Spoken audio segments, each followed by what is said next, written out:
This is the Beyond the Story podcast, a show that goes way beyond the story. And now, Sebastian Ross!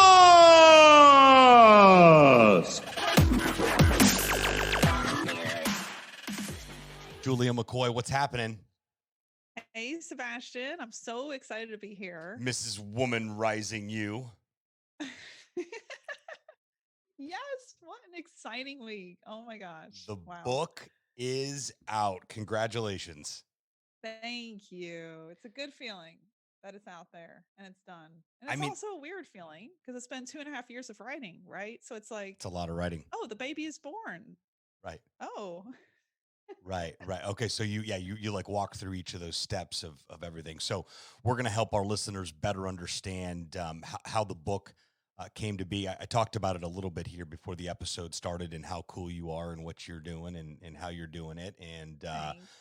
we're here today to talk about your story and really back up to square one when it all began, when things weren't as awesome as they are right now, and continuing to improve as you build your content empire and continue to write books like I drink beer, which is a lot, Not an accurate comparison. Yeah. So the name of the book is Woman Rising, a true story. If you're watching a video clip here, that's why I'm holding the book up to the camera. If you're listening to the podcast, hey, thanks so much for tuning in. And the link to Julia's, not only the book, but how to keep in touch with her, how to connect with her content company, all of those links and information that we discuss in this episode will be provided in the show notes. So you can just look in the description of this episode. All the live links are in there where you can click, buy, and grab your copy of Woman Rising, a true story, a memoir she took 2.5 years to write about escaping from her father's cult with her sister in the middle of the night when she was 21. That was extremely intriguing to me. Julia, you posted on Facebook a couple of weeks ago that you were looking to be interviewed on podcast, and a lot of people asked for that, and I'm like, yeah, who doesn't, and then you said, I want to talk about content, and I want to talk about my story, and I want to talk about mental health. And I was like, ding, ding, ding, ding, ding, the light went off, and I said, okay, these are conversations that I want to have. I want to meet and connect with new people that are like-minded. You and I were just chatting about we had Shay Rowbottom in the studio, LinkedIn influencer extraordinaire, last week, and her episode will be dropping very soon. But she came from a very dark space too, on the edge of suicide. She joined LinkedIn, built a community, and said, once you get to the end, you really don't care anymore. So I just started sharing what was on my mind, and I was so transparent that it resonated with people, and talking about depression and narcissism and everything that I'd been through, and I didn't want to live anymore, but I'd chosen to to hang on for one specific reason. And now fast forward some 2 years later, and she's becoming an online phenomenon through her content and her transparency. So this is perfect timing to continue the conversation about mental health, about depression, about struggles that we all go through at one point in time. We have all been there at one point in time. I said that the other day, that I don't think mental health is a disease, and I don't even think it's a condition. I think it's something that each and every one of us as human beings experience. So let's go back to the beginning of the story. Let's go back to little Julia. When this all began, when you first understood, and let's kind of bring readers to the beginning of the book. Yes. Okay. Well, yeah. So my book really starts chronologically. I did start with one scene from when I was, I think, 8. No, I was more, I was 6 or 7 years old. So that's where the book starts. But then I go backwards into birth, and then I go forward chronologically. So, Okay. yeah, the book begins, and I was born in the house of a cult leader. And back then he was known as a pastor. He would have said, I am not a cult leader, but I think that's what all cult leaders might say. Right. And so he was a pastor of a non-denominational church, and it was rooted in fundamentalism. And if anyone listening has ever watched or read The Handmaid's Tale, that story is basically radical fundamentalism taking over America and what that would look like if it happened today. And that was Dad's beliefs. The same exact root was fundamentalism. So I grew up in that. It was really crazy. You and I have already talked a little bit about it. There was a lot of physical abuse, and then there was a lot of mental abuse, a lot of control. Like, this is how you think, this is how you act. So, a lot of mind control. I didn't know how to think for myself. So, leaving that, escaping that in the middle of the night at 21 was my first, I think, reach for mental health and wellness because I really didn't have any growing up. There was no space to be yourself. It was all mind control. Yeah, you said that. You said that when we chatted last week. You said that their mental health, like that's the A, B, and C. That's not one of the options. Yeah, Yeah. unavailable. Yeah. So Exactly. how did it feel? Did you recognize at a young age that you were suppressing feelings because you were forced to do so? Yes. Yeah, absolutely. I started feeling, all the normal human emotions like anger, and I had to really suppress that one in particular. So, anger was something that you couldn't even show on your face because that was considered as rebellion and going against dad, the pastor, the creator of the religion. So, if you even showed that on your face that you were a little bit angry, you got punished. That's how it was in his house. And so I had to hide every emotion I felt and just walk through his house with this face, appearance, everything. So even before words were spoken, I had to appear a certain way. Wow, So normal human emotions, you kind of weren't allowed to have if it didn't fit in with the religious creed and how we were supposed to appear that was supposed to bring us closer to God, but in reality was just what a narcissistic cult leader created to control his kids. That was the reality. wow. And so fast forward to 21 years old, you and your sister are like, let's get the hell out of here. Yes, My that's first pretty question much. is why Yeah. why did it take until 21 was it a process of gaining up enough courage to do it? It was yes, I would say it was that, and it was a combination of I was pretty loyal. I actually defended my dad. I thought he was good. I thought he was holy. I thought he was all the things he was portraying himself to be. And from the outside, the real problem was, and this is a big reason I wrote my book, from the outside, he looked so good to other people and they complimented us. They complimented him on how he parented us. And all the while, I'm like, even as a kid, 7, 8 years old, the thought was in my mind, if these people really knew what happened behind closed doors, would they be saying this? I really doubt it. Even as a kid, like I knew that. But it was constantly told to us, "Oh, you have the most wonderful father in the world." So I heard that all the time. I grew up in his house. I'm You're like, thinking, yeah, "Okay, live with whatever." them. Yeah. Yeah, exactly. But so when you're raised by it can be the worst person in the world, but when you're raised by them, it's a really weird dynamic because you feel obligated. At least that's how I felt. I'm like, well, I'm his daughter.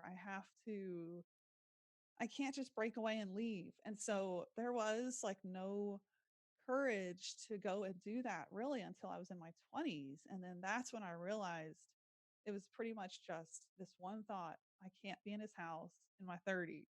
I knew that. Like, I was really worried about being this old spinster stuck forever in this religion that I really didn't even understand yet after 21 years in it. And that scared the hell out of me. Yeah. So that really like pushed and prodded me, okay, I have to get out of here. And then on top of that, I had this baby business that was growing, but they were trying to stop that. They were giving me tips and pointers on how to grow my business, which were actually killing my business. Like one rule they gave me was your profit margin needs to be 10% max. And when I implemented that, I didn't make any money. And I was like, okay, this isn't going to work. Yeah. They're going to kill my business. So, on one hand, I have to get out just because of that. And then on the other hand, I can't be here at 30 years old, a broken person, not able to even live a halfway healthy life because of all the control. There was so much control. Yeah. Wow. Holy cow. Well, glad that's over, right? If That's you all look, you can say. yeah, you do, and you know, you look at all this Mm, stuff and you say, that was not God. I mean, it was very clear that So that was true. not God. That was the enemy, in real life form, trying to mimic, truth, which was completely false. Right? It was doing it Yeah. through false prophecies. But when you look at the grand scheme of things, and I'm sure you've asked yourself this, 100 times, why me? I think that Mhm. answer is probably very clear now, right? Had you not gone Yeah. through and experienced that, you'd never be able to be an advocate for people that are currently going through it, have gone through it, are victims of it, whatever the case may be. And it could be circumstances far worse than what you went through. Hopefully that's not the Mhm. case. But I think, the fact of you sharing your story and spending 2.5 years to document what your experience was is will forever change lives. So I commend you on doing that. I don't think Thank that sometimes we don't set out to do shit that matters. You know what I mean? But it all works for good, regardless of what the circumstances are. So, and you're living proof of that. So walk me through like the week before the big escape. Like when did you guys start talking about it? You did this with your sister, correct? Your older or your younger sister? Yes. My older sister by 2 years. Okay. And so when did the conversation start? Was it a long conversation in the works, or is this just a random, hey, let's get the hell out of here? It really was. It was the latter. It was weird because I never talked to her like back at 14 years old. I was dreaming about escaping. It was almost like a fantasy, like let's get out, rebuild a life. But I felt like, okay, it's never going to happen. And then at 21, I realized, hold on, I'm an adult. I have a business. I can support myself financially. Why don't I try to get out? So that year at 21, it was the worst it had ever been. Like the physical abuse, the beatings when I was really little were terrible. And those ended when I was past 18. But those did end. But what happened after that, after the physical side of it kind of came to an end, was the mental control got 10x. It was way worse. And so every day we were told weird, weird things. Some of these things I write in my book. Um, Weird things that he tied to trying to make us more holy, but in reality just shattered any sense of self-confidence that we had. So I would panic anytime I just saw someone I didn't know that I knew I had to talk to, even if it was just I had to or hello. Right. I panicked. I had no sense of being an adult, no sense of that. So at 21, that was the worst year for both my sister and I for our birthdays that year. Our dad wrote us letters. And in these letters, he actually said he wished that we weren't born because we were such a dishonor to his creed. So we got those letters and then we were banished to our rooms for that our each of our birthday weeks. And my sister and I, our birthdays were like only a month apart. So when that happened, I was like, okay, he doesn't even want me. And what that did was it actually gave me freedom to realize I can get out because he truly didn't want me. Why should I stay? And instead of like breaking me, that was that was my thought process. So halfway through that year, I went to my sister's room. We lived in the same part of his house in this front wing, it was called. So we lived only a room apart from each other. So I went to her one night and I was like, "Do you want to get out? Because I think we should." And she was like, "Yes."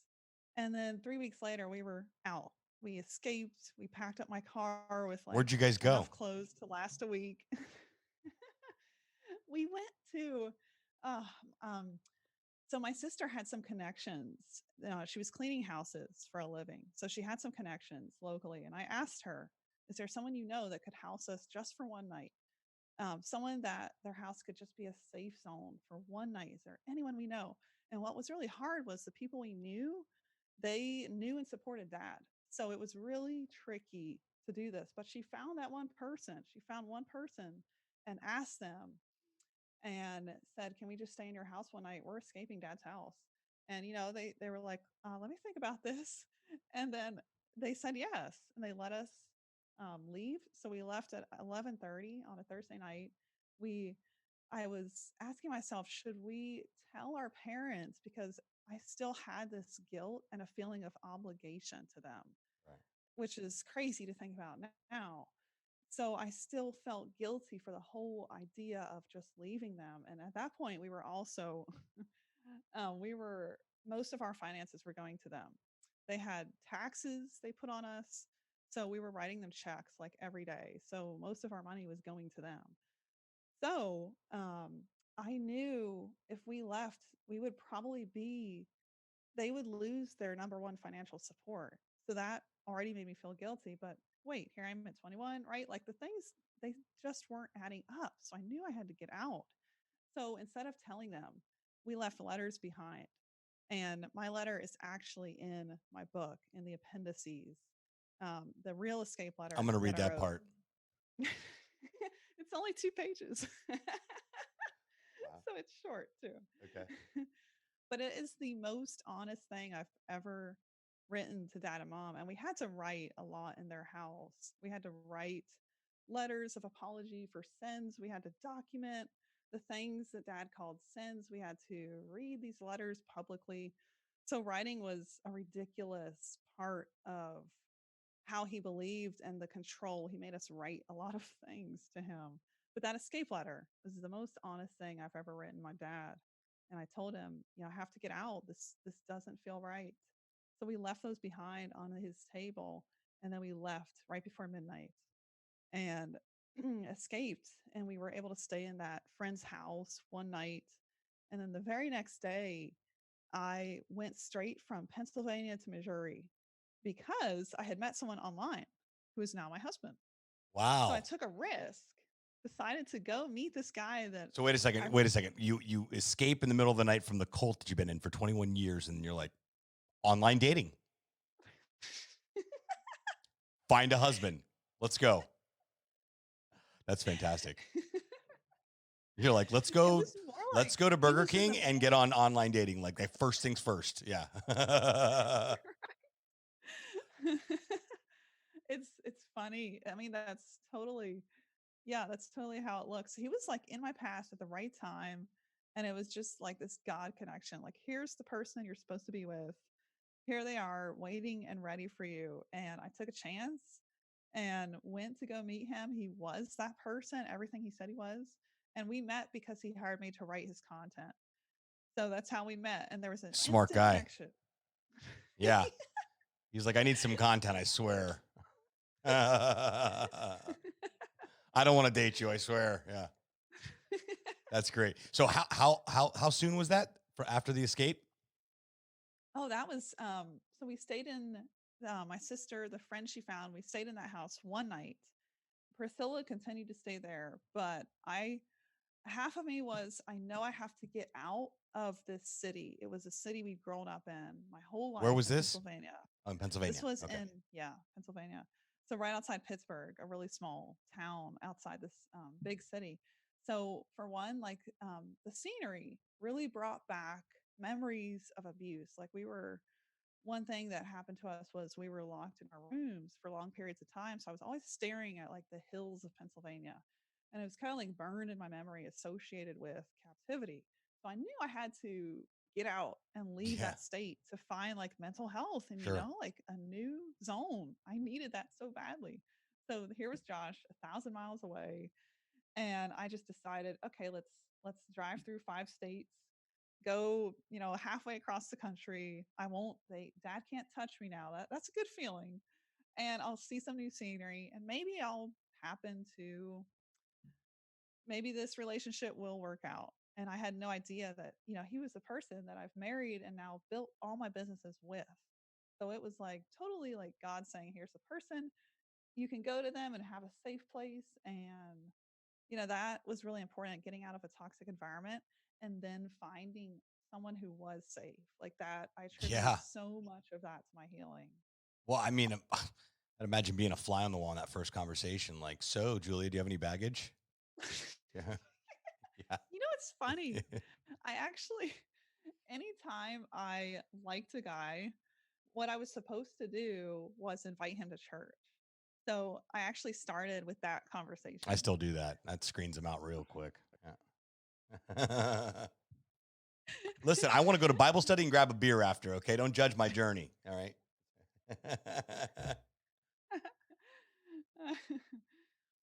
But yeah, so that was pretty awkward inviting him to church because it was like, oh yeah, you want to?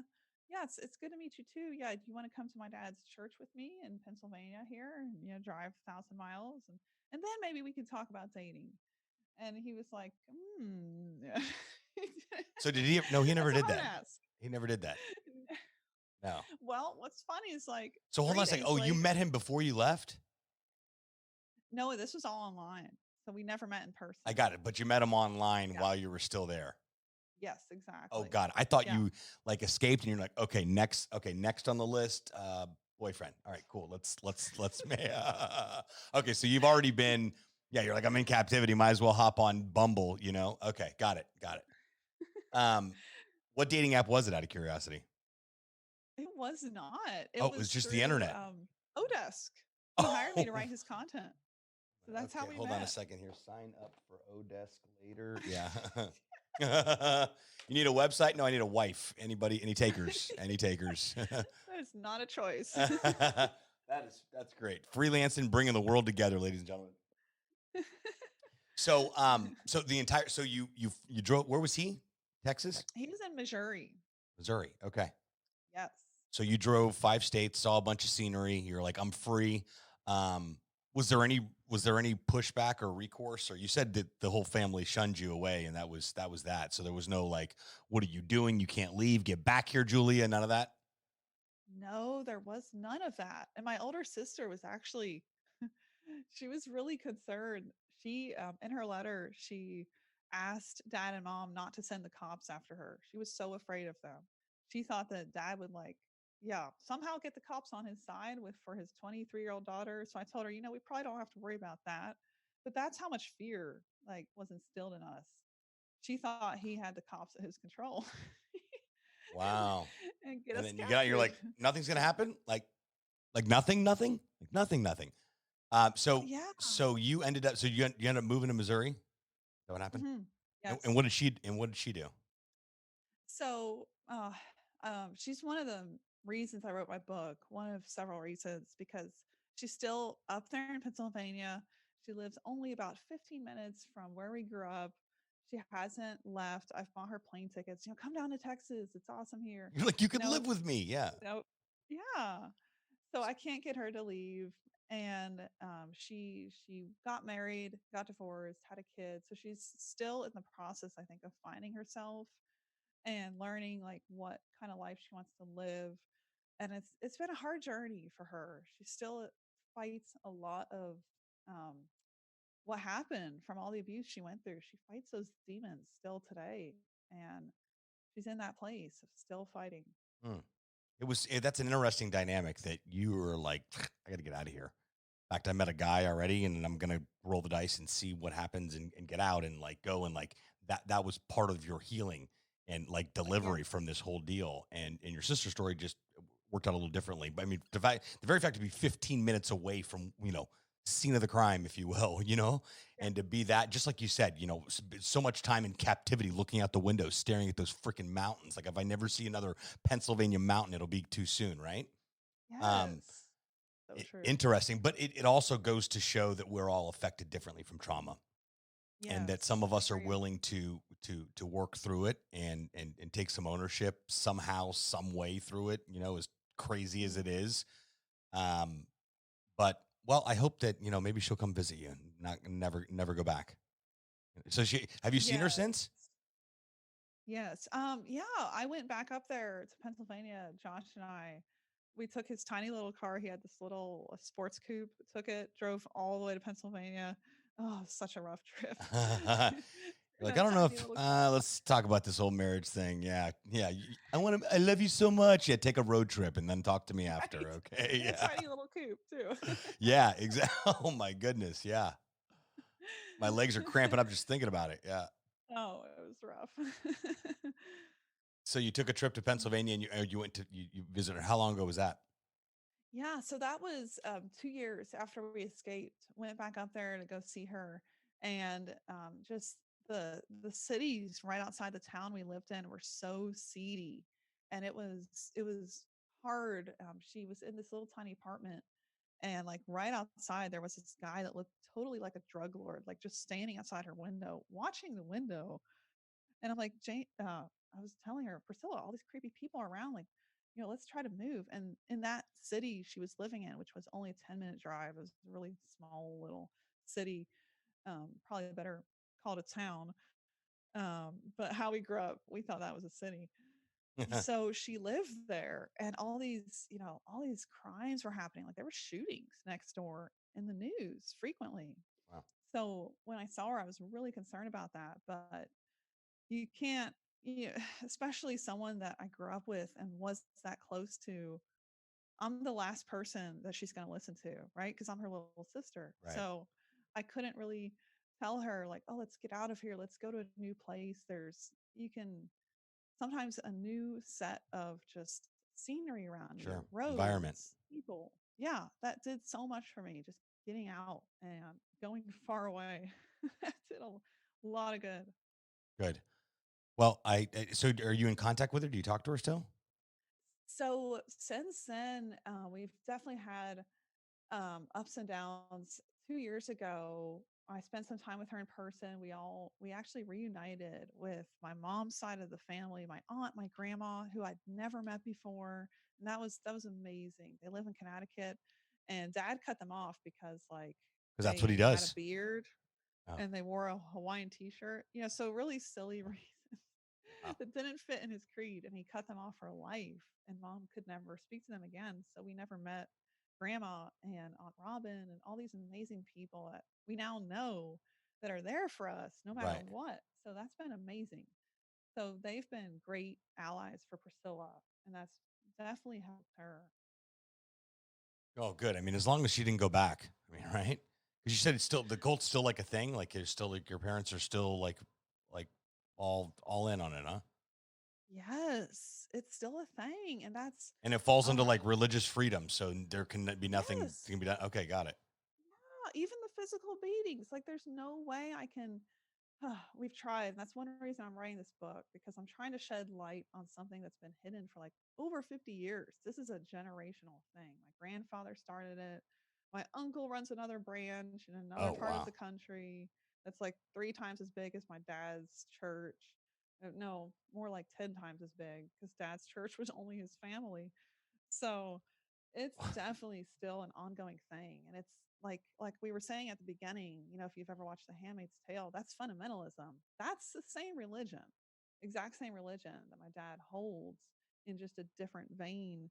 And fundamentalism is often called non-denominational Christianity, and it looks good. It fits in with society's appearances of good religion, but he picked like the middle of our house to do the beatings, and he made sure there was no windows and no one could see, hear, or witness this.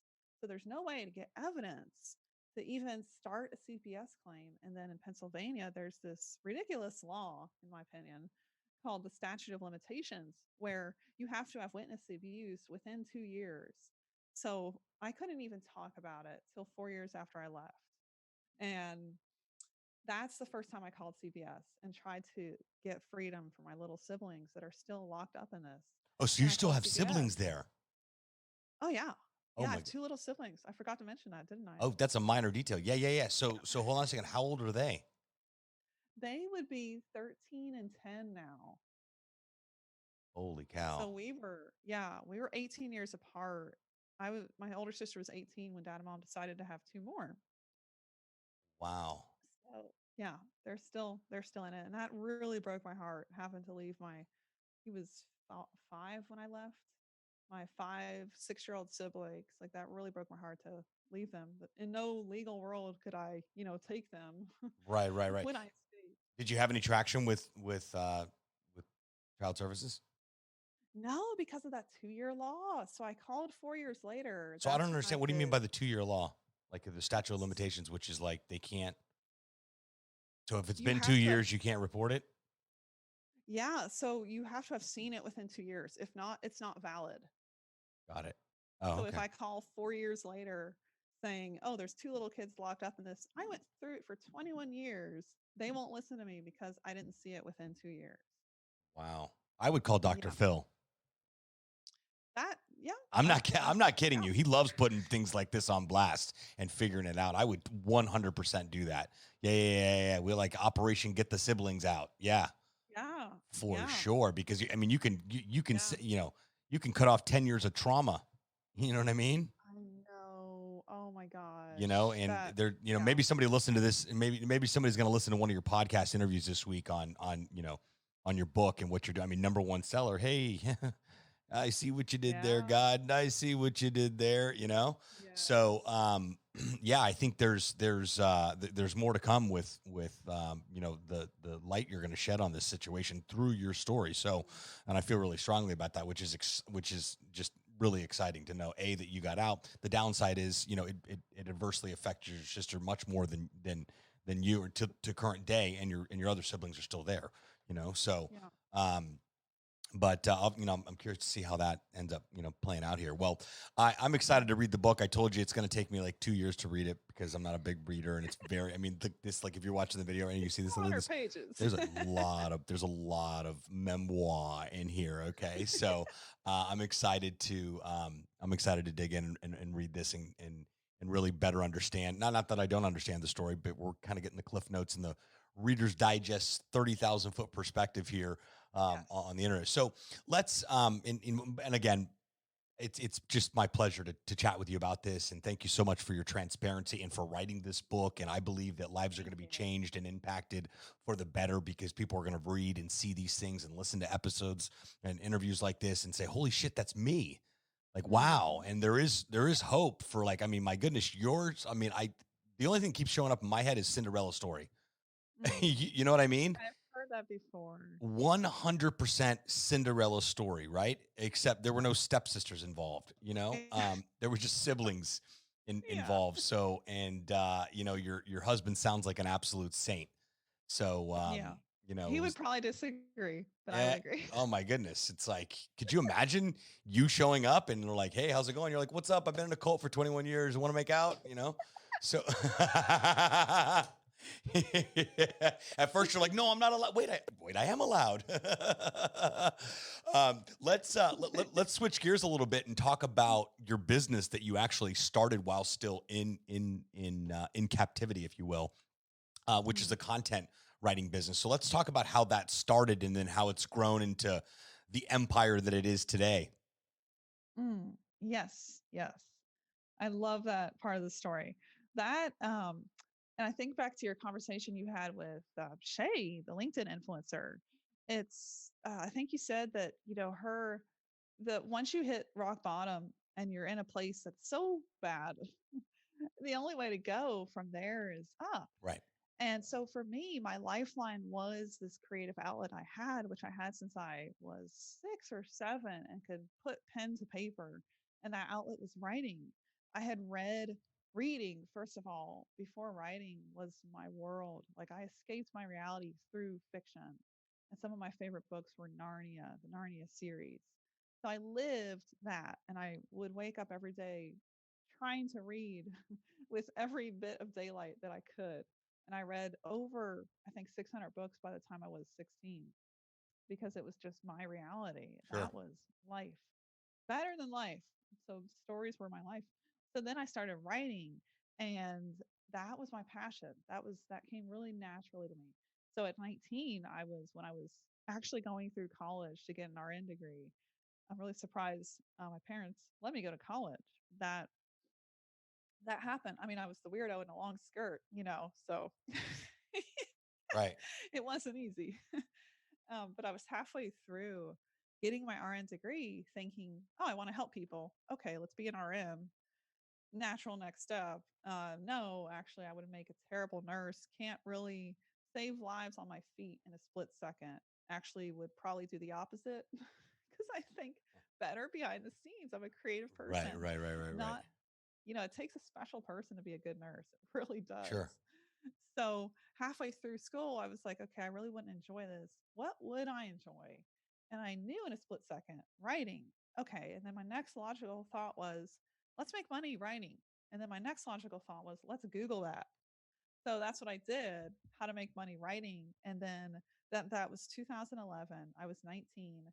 I came across the whole industry that was just emerging back then. I mean, it still had some time and traction, but to me, it was still somewhat of a new industry, freelance content creation. So I found that whole thing and I found, like 40,000 gigs posted on Odesk. Today that's called Upwork. Back then it was called Odesk. Yeah. So wait, here's 40,000 writing jobs. And I was like, really? And they all pay actual And dollars? 39,000 of them are hired by overseas. Yeah. Yeah. Yes, that was the reality. Very true. So that, opened up the whole world to me of you can actually make money doing what you love. I validated that in Imagine one that. day by looking at that. Yeah. And it was just like, whoa, this exists. So once I knew that that existed, then it was like, okay, it's go time. I mean, that's just how my brain thinks. So once I know there's an opportunity, I want to go do it. And there's Sure. nothing stopping me. And I might be crazy. And We I all am are. that person. Yeah. Normal's a setting on your dryer. Yeah. That's my favorite saying. Yes. I love that. Yeah. So I started a profile like the day I Googled and found that. Started a freelance profile, posted, just wrote this short bio about myself, and then got my first writing gig. And it was pennies for, barely dollars for writing one piece of content. But that was my training ground. And then I got a lot of those. I scaled those. I learned how to type really fast. Today, one of Always the a plus skills when I you're writing. have, Right. yeah, it's like I can type 150 words per minute. Wow. And that was learned through the battleground of taking on all those really cheap writing gigs. Right. In order to make So, them profitable, I got to get these things yeah, done in a reasonable fashion. you got to Right. type really fast. Yeah. Yeah. So, Yeah, so you just started taking gig after gig on Odesk. I did. And then before I knew it, I had clients like wanting more. And then I had other clients wanting to hire me. And then it was like every proposal I was sending, I was getting hired. And then I was like still like trying to navigate college and the minefields of what was going on at home. So it quickly became like, whoo, okay, I got to figure this out. So in 3 months after pursuing that, here I had all these paying gigs, and some days it was like unheard of in my parents' house to make over $100 a day because we were below poverty level. That's how we grew up. So it was unreal to be able to make over $100 a day doing work online. Wow. So here I was doing that. 3 months later, I had all of these clients, all of these gigs. So my natural thought was, okay, I can't do this solo anymore. Why not start a business? So in 5 minutes, I came up with my business name, thinking, okay, I'll just try this and see what happens. And my thought was, it probably won't last more than a year, but hey, I'll at least have fun doing it. Right. So I didn't really spend any time on my business name. I just came up with the best thing I could think of to Which represent was what I wanted to do. Express Writers. expresswriters.com. That's in the show notes too. That's it. So what year was I that? ran.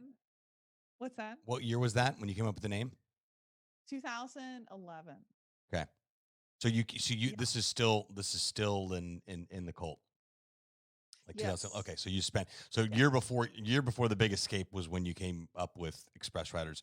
And then what did that Yeah. mean? Now that you've started your own company, does that mean you were hiring other writers to take on the work and send out proposals, or how did you start? I mean, we talked Yes. about how you started, but once you had the name, what happened next? So my next thing was, okay, I'm going to hire writers. And I never even thought of like a management team. I had like, here I am, a 19-year-old, right? No business knowledge whatsoever. Like, I don't know how to start a company. Right. So I'm just like, next Back to logical Google, step, let's how do to it. start a company. Right. A wealth of information at our fingertips. Yes. So I was just like, okay, I'm going to start by delegating the writing work because that was my breaking point. I couldn't keep writing hundreds of articles per week, but I was starting to get good at the marketing, positioning, getting clients. That was really coming easily. So I So didn't give me want some to examples outsource of that. so you're talking about marketing and advertising your business, like Express Writers, to be able to Yes. gain Uh more huh. business outside of Odesk. And it was really organic and small. So I Okay. was using Craigslist to Okay. say, hey, I'll write content for you. Here's my website, here's my rates. And I had a free domain. So it was like expresswriterteam.webs.com at the beginning. You're like, you got a So my pen? marketing. Yeah, with a lot of ink. Okay, write this down. so, Oh, yeah, so I got those complaints. you're right, right. Get a real domain, lady. Goodness gracious. So, and then things continue to grow, and I'm just like any other business that you're growing. You're tweaking things. You're finding what works, what doesn't work. Um, Yes. and then, so did your husband always work with you? I mean, it's from the day you guys met on, or was this like a transition, or how'd that all come together? Yeah. So 2011, right, was when I had the idea, acted on it. 3 months later, I have this business called Express Writers. I have my first 5 writers, and then I have to restart college full time in the fall. So I'm like, ooh. Hmm. So here I am trying to succeed at college, this baby business booming on my hands, and then life at home with dad, where we were communicating through email at that point. I couldn't even talk to him. I was being shunned, and there was so much mind control happening. So all these three things were going on. So naturally, something gives, right? So I failed college, and it was miserable. It was like a giant F how I failed, and the score was so low in my semester. I was getting an F in each area because I often was faced with the choice. I'm going to either fulfill this order for a client and get paid, or study for my test, and All I right. liked getting paid. Right. That pales in comparison. Right. Exactly. So I failed college, and Oops. that, and yeah, yeah, Yeah. 2012. Shucks. Yeah. Darn it. And Yeah. yeah, and dad and mom were really disappointed. It was like that's when they really started looking at me as a failure. And that was right before I was written those letters. My sister and I both got letters that said, you're a disgrace to us. You shouldn't have been born. So I get that. I know I failed college, but my business is growing. It's booming. I'm loving it more. Like that's the most important thing in this. Like I'm actually really enjoying what I'm making money doing because I love to write. Sure. And then the internet marketing skills, well, I just learned those as I went, and it wasn't anything fancy. It was like, a free domain. Okay, now I know I have to buy a paid domain because my clients are like, what the hell? Yeah. Why is this 10 million Why is letters? this lady's So domain name so long? Yeah. I had one person. Oh, it was Express Writers team at the beginning, and I had one person confuse me with a steaming company, a cleaning company that steamed carpets. So that's when I knew, I got a problem. Writer's team. Oh yeah. My goodness. Yeah. Yeah, he's like, you should fix that because I thought you were a steam cleaning company. You're like, So could be lucrative, not really my line of work. So you just changed it to Express Right. That was an easy domain to get, or you don't. well, that was actually I had to pay $600 to get it. Oh, I that was didn't still a have deal that though. at the beginning. So it was 2012, and I realized, okay, I have to have a domain. I have to have these things. But my priority was let's buy a car in cash Yeah. and try to get out. So that was like that came before trying to buy my domain, right? So all these things that my clients didn't see behind what was actually happening in my home life. So those were my priorities. Like I need to, figure out how to have mental space to even be able to think, and that I know I have to get out in order to have that. Sure. So that was my priority. I'm So surprised they let you get a car, 2012. huh? Yeah, well, it happened because my dad bought a car that he didn't like, and he wanted to upgrade. So he sold me his car for full price, and I bought it. Full price. Well, the guy's working from the heart. Yeah. Yeah, buddy. Well, at least you got a car. I mean, yeah. I mean, at that point, you probably would have walked out of there.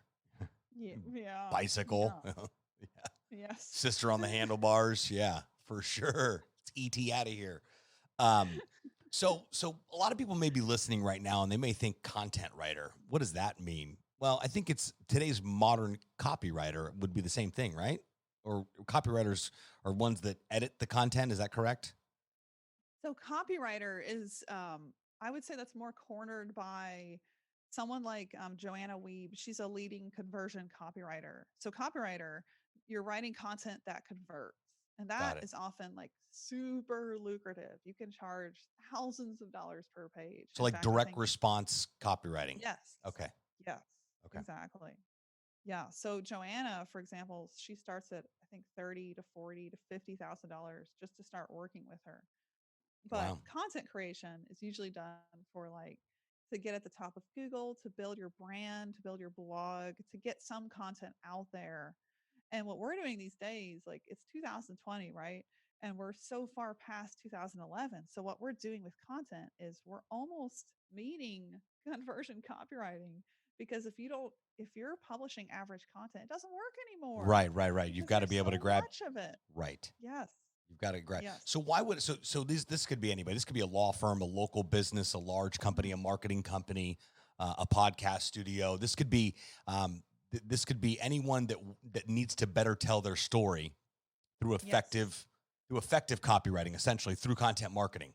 So not to confuse Right. people, if you need someone to write a blog post that catches eyeballs, grabs attention, and piques people's interest, that, my friends, is content marketing. So if you're wondering what that is, so Mm. now that we've talked about what it is, why do brands need to utilize it? I mean, you mentioned a couple of things a few minutes ago, which are number one, it allows you to have, fresh, new, custom content as a brand, but it also allows you to rank better with the search engines and become more SEO friendly. And how does that work? Do you go out and find kind of like, is it like we do YouTube videos? We'll go do research on what people are searching for on YouTube. We don't want the way popular subjects, but we don't want the subjects that aren't popular. We want something right in the middle of the road so that when people are saying, how do I start a podcast on YouTube, one of our videos pops up. Is that the same thought process?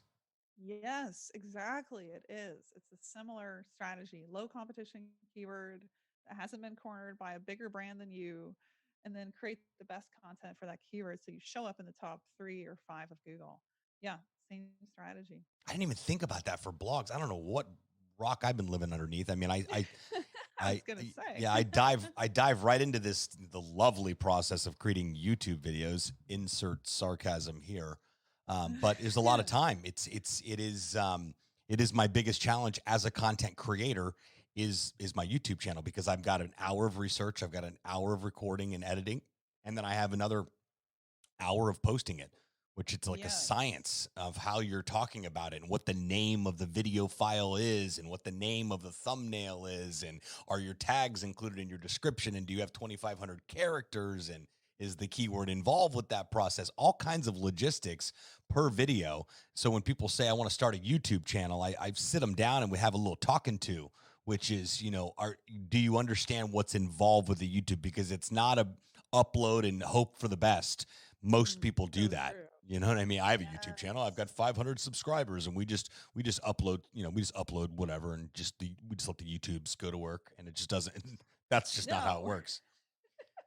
Oh, that's that. See, I always learn something new on these interviews here. I had a good idea that blog posts could strategically place your business on the first pages of Google, because based on, strategic keywords, etc.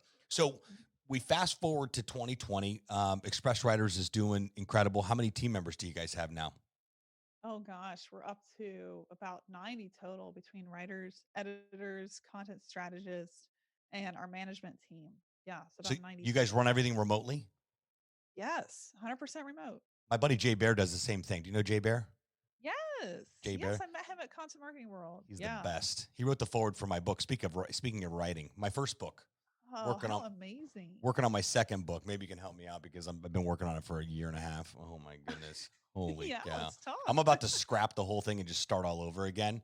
I think what I started with, I took my podcast, how to start a podcast course of 9 modules, and just broke that down into 9 modules. Or excuse me, 9 modules. I broke it down into 9 chapters and then added some more words to it. And I was still exhausted. And it was like a little baby book, like a little it was like a glorified pamphlet, right? 4.5 by like 6.5. You know what I mean? And I saw them, like Grant Cardone put one out, Lewis Howes put one out. I'm like, these little pamphlets are cool, right? And this just dawned on me this week. I thought, you know what? Maybe I'm not supposed to put out the glorified pamphlet. Maybe I'm just supposed to crank out another 30,000 words and which seems like an Yes. eternity to me. And that's not even a big book. That's like 100 pages. I think Oh, like mine was about 130,000 words. Oh dear God. I'm like, my first Yeah. book, Social Media Sucks, was 100 was 30. It was, what was it? We had 33. Our goal was 30,000 with a buffer of 3,000, but it was super easy. I went to work. My publisher just assigned me an editing team.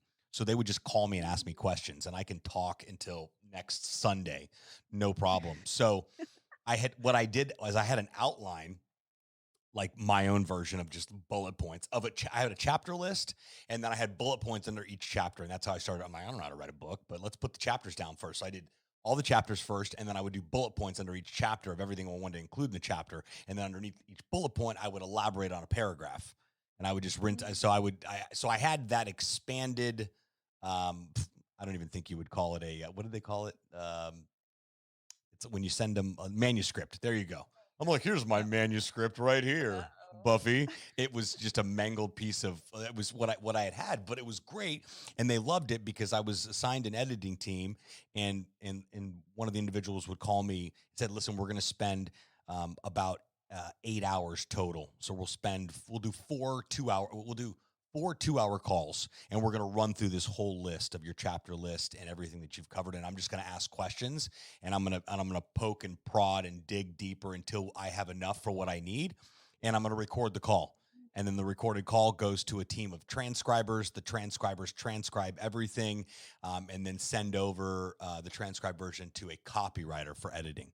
And then we'd go through like 9 editing phases, grueling editing phases. There weren't my favorite. My point of saying all this is that it wasn't a lot of Sebastian, here's your pencil, like get to writing, because when I tell the story of writing the book, I'm thinking, when I first got pitched on the deal, I was at it was the National Speakers Association annual conference, and I got introduced to a company called Advantage Media and a guy named Adam Whitty. Adam is the founder and president of Advantage Media, now Forbes Advantage Media, and they're in Charleston, South Carolina.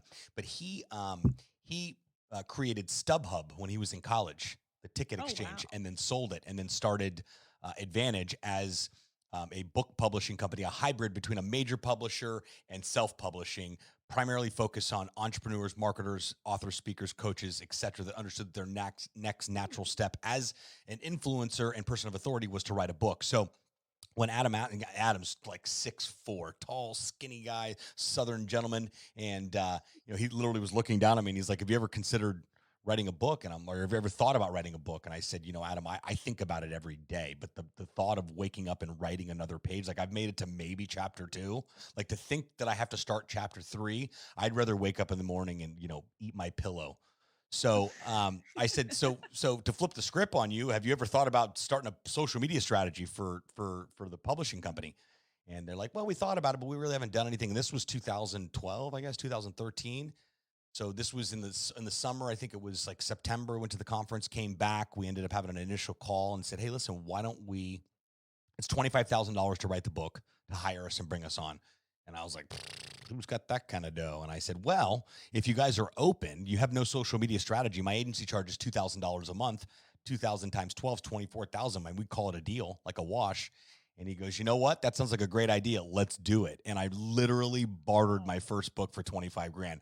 But I look back on it now, Julia, and if I was liquid and said, this is how I write books, I wouldn't hesitate on going and doing it. But it was no easy process, to say the least. And especially if you don't enjoy writing, so I'm trying to find some hacks of, like, speaking of that. So if someone's watching this right now and they're like, I want to write a book, like, but they don't have a ton of resources, where do you suggest someone starts these days? Yes. Oh, it's so true. Like to write books, expresswriters.com. to love writing. Otherwise it's horrible. Right. Yeah, it very is. It's yes. And this is my third book. So my other 2 books, my second book was also 380 pages. So writing comes really naturally, but not Clearly. so much, for the majority of people I talk to, they're in your shoes. It's true. So one thing I'm doing, I'm not really doing this with Express Writers because our focus is online content creation, not like book content. Book content is so different than online content because you're telling a story that connects chapter after chapter. Sure. So it's a whole different ballgame. So, unless it's choose your own adventure. Yeah. Then you can mix it. Remember those? Yes. You're like, go to chapter 12. You're like, I want to read the next page. You read the next page. It makes no sense. You go to chapter 12. You're like, oh, this is where the aliens went. Yeah. Sorry. Look, squirrel. Yeah, so books, totally different ballgame than online content. But I've seen the power of what books can do. My first book, So You Think You Can Write, That's 2016. such a great name. Um, So you think oh, you can write. thanks. Yeah, it's worked really good. It's ruffled Maybe I'll some write one feathers. that's so you think you can podcast. Yes, there you go. But long story short, last year, when I launched my personal brand, I decided to launch a personal brand as my second business, called Smart it move. Content Hacker. And we were able to buy the domain contenthacker.com and even snag the trademark. So I got really lucky with that. Yeah. Fantastic. So, And so what are you guys yeah. doing with that? Is that so that is your personal brand? Yes, contenthacker.com. That's my personal brand. I love it. So, what you just asked about books, 100% true. I've identified that among so many marketing geniuses that like have books in them, know how to speak really well. I don't usually speak very well. I usually make a fool of myself when I speak. That's a lie. I'm learning that. Right. So I write way better than I talk. And then I can assemble a team of writers. Like that's my superpower. I really know how to lead and work with writers well to produce epic content. So at Content Hacker, the only two things I focus on, and I take on about 3 to 4 clients a month max. The only two things I do are one, we write books, and the second thing, we write long form blogs that start at 2 to 3,000 words. So I'm wrapping up. It ends in like 3 weeks. Wrapping up, helping Ryan Stewart, who is the founder of Webris, an SEO agency. He's a SEO thought leader. Really does great stuff in the SEO space. Ryan Stewart. So we're wrapping up his book, and that was a project started last early fall.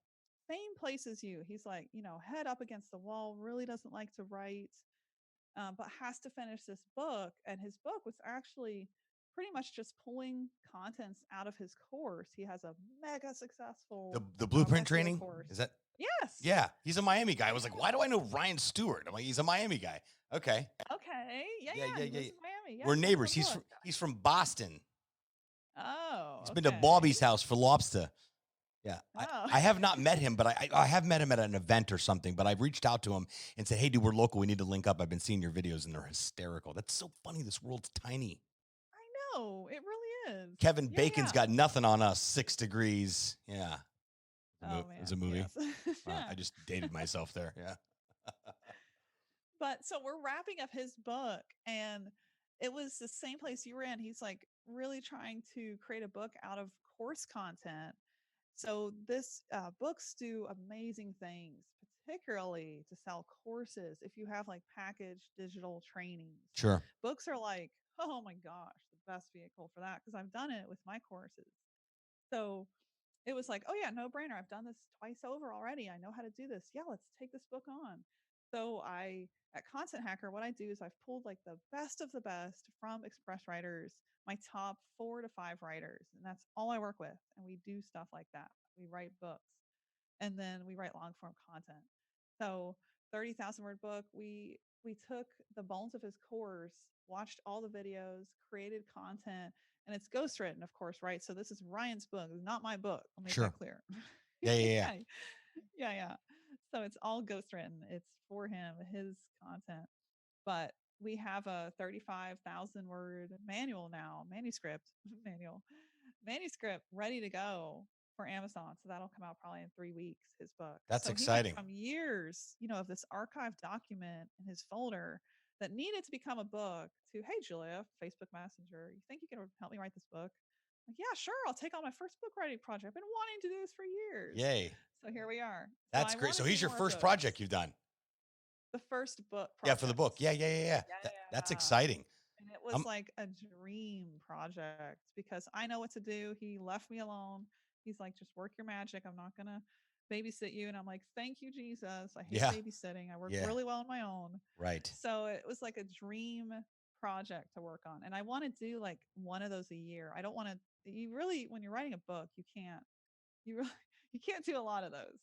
Right. Right. So I want to do like 1 or 2 clients a month, maybe 1 or 2 books a year.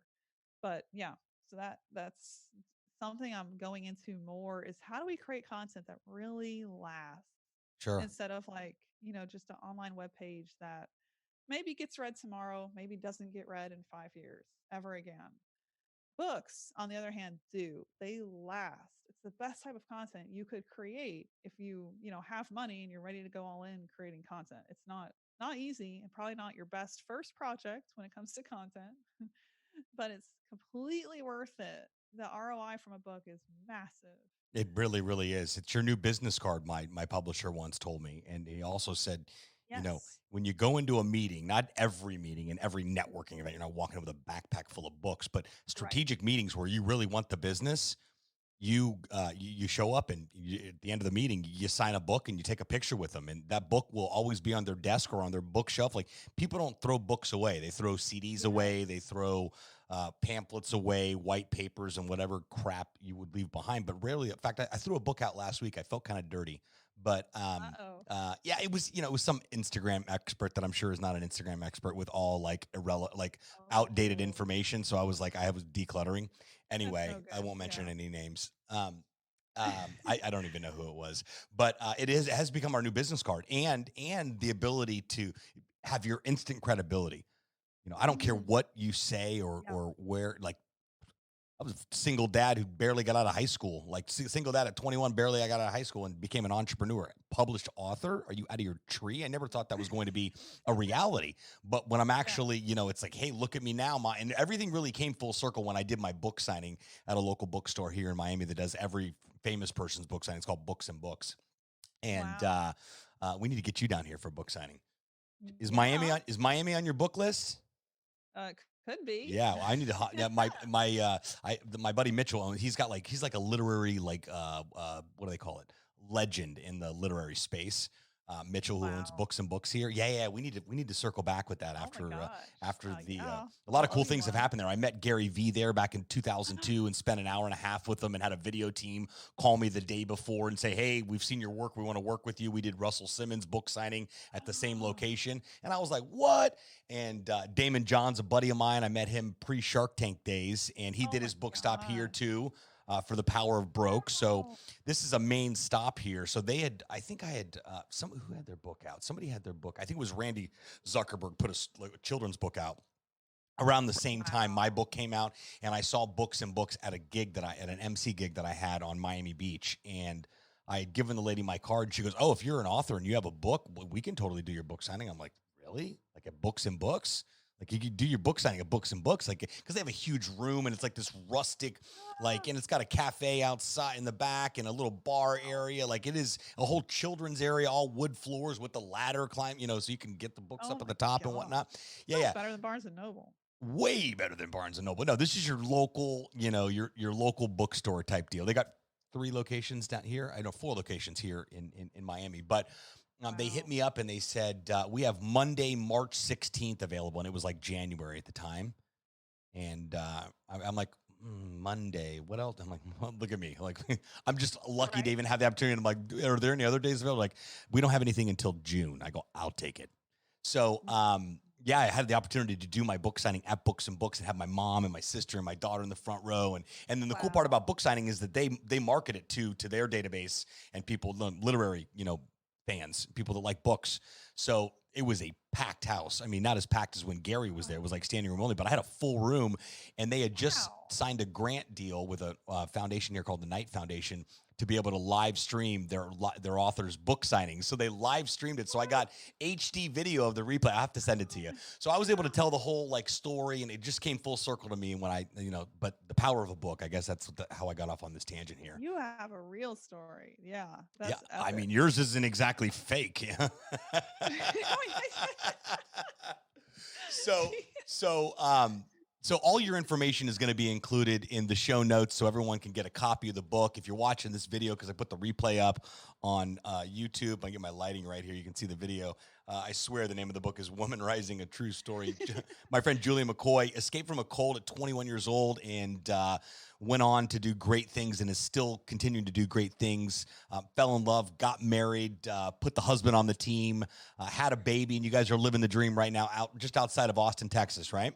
Yes, Exactly. Fantastic. Well, it's such a pleasure to be connected with you. I'm so glad that I decided to jump into the comments and say, hey, I'd love to hop on the conversation and chat with you about mental health. We didn't really dive into the particulars of mental health in this episode per se. You'll have to come back, but it was more appropriate to talk about, your journey was clearly a challenge to anyone's mental health and to anyone's depression and to anyone's self-worth, and to be able to hear your story of triumph. And I don't think you just snapped out of it. I think you met your husband, and you had a way of being able to not ignore what took place, but to be able to process that. And he was like a gift to be able to say, hey, I'm here as a sounding board and a shoulder to cry and to process through all this, this stuff. And then you also mentioned that he was the one that really got you to go back to church. You thought you'd never do that. So Yes, I really thought when I left I wouldn't ever step foot in a church again. Like I was 90% sure. yeah, It was just like Dad's church was the only one, and his church was a place of terror, and I was no church. right. So Josh, he just was like the first Sunday that I was out and we were hanging out. He's like, okay, let's just watch Netflix. And for one, I never watched Netflix before because that was taboo. TV was taboo. So I'm like, what's Netflix? Yeah. And then I was like, oh, this is amazing. What's Netflix? I love it. At 21 years old. Yeah. You're like, movies whenever I want, like just press the button. That's great. Yes. That's great. Yeah, you're like, I'm never going back to church. God's like, watch this. God's like, hold my wine. Yeah. Well, Julia, again, thanks so much for your time and for sharing your story. I not only respect your transparency, but your willingness to want to tell your story, knowing that someone out there is going to read it, hear about it, and hopefully have some sort of mindset shift. Or dose of courage that they never had before. I really, truly, honestly believe that individuals like yourself with true, real stories of triumph, from going from trauma to triumph. That could have been the title of the book too. Oh my gosh. Hey, I was just thinking, I need to work that in the copy. Hey, invoices in the mail. Yeah. Well, this is great. And I want to talk about my book now. Now Ryan's got me all jealous. And now that you only want to take a couple projects on a year, I was like, we need to have a conversation. Well, we're wrapping up his in 2 weeks. Hey, podcasts suck if you don't have one. Coming to a bookshelf near you. All right, excellent. And where do you connect with people most online? Is it LinkedIn? Is it on your is it on the gram, as my teenager would say? That it would be between the gram and Twitter. Those are my two favorites. Really? Okay, cool. Yeah. Okay, cool. So not big on, we met on LinkedIn, didn't we? Or no, maybe Facebook. I think Facebook. Okay. Yeah. And then LinkedIn. It's usually the other way around. Spammed so much. It's terrible. I know, but it's amazing for content. Yeah. All the spammers are going to weed themselves out. As soon as you get a spam message, just delete and block the person, because they're an animal. That's what I do. And they have no consideration for anybody's personal space. Yes. They're the person that's always in your bubble. Always. No, I'm glad to hear you say that, because I've heard some people say, what? You're deleting and blocking them? That's not nice. You're 100% right. It's called sanity. Thank you.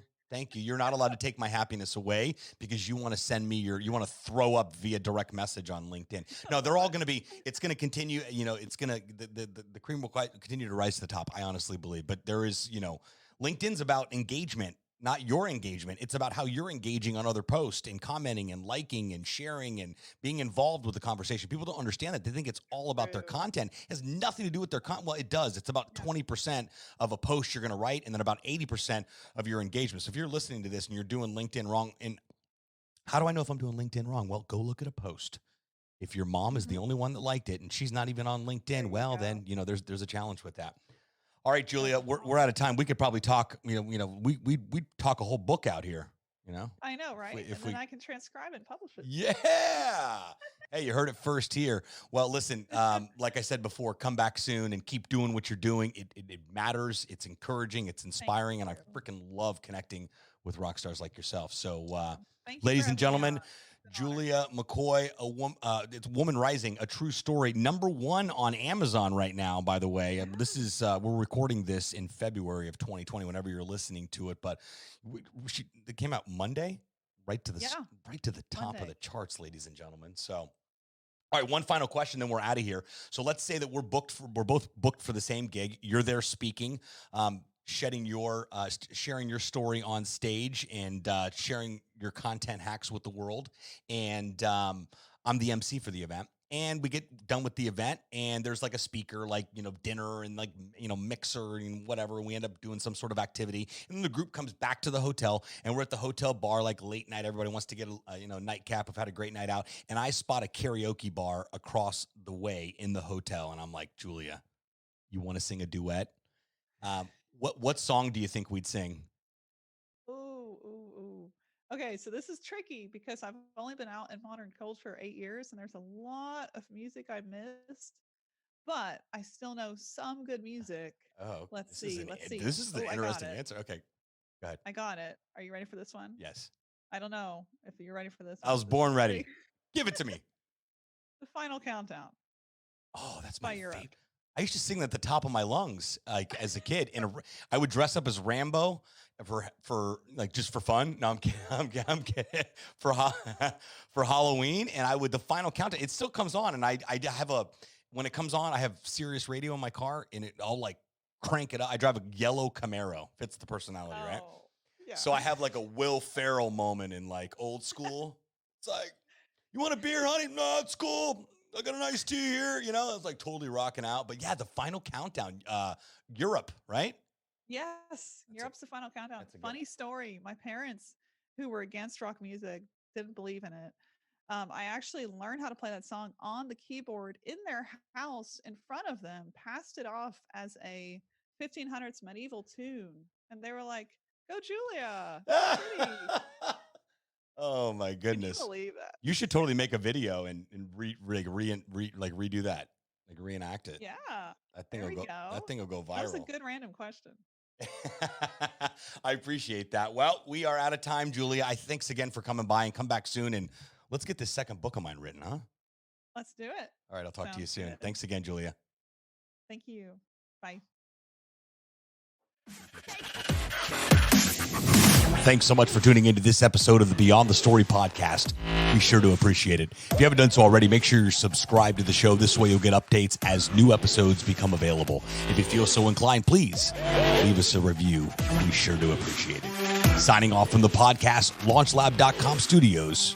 We'll talk to you next time.